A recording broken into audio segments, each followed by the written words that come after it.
دايما بنسأل نفسنا، هو ليش الشخص اللي بنحبه بإيدينا وكيف يجرحنا بالشكل هذا وهو لا حاسس ولا مدرك احنا قديش مقهورين بسببه. في الأول خليني أقول لك إنه الشخص المؤذي ما بيكون شايف نفسه مؤذي من الأساس، ولا شايف العلاقة بالعمق والجدية اللي أنت شايفهم فيها.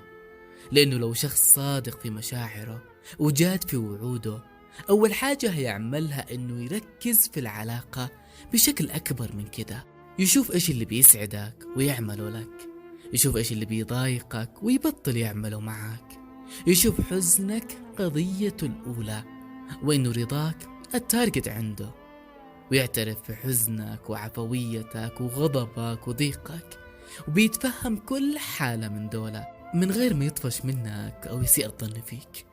لكن الشخص اللي تحذره من الحاجة أكثر من مرة وبرضه يعملها، تتمنى يحترم زعلك ومصمم يقلل من زعلك، تطلب اهتمامه وما تلاقيه، تشتكي وما يسمعك، فهذا مش الشخص اللي تآمن على قلبك وروحك معاه.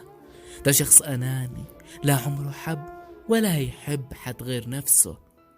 الموضوع منتهي على فكرة. إذا كنتوا تحبوا أسجل لكم العديد من الخواطر، وصلونا إلى 1000 متابع عبر إنستغرام، وإن شاء الله تشوفوا اللي يرضيكم.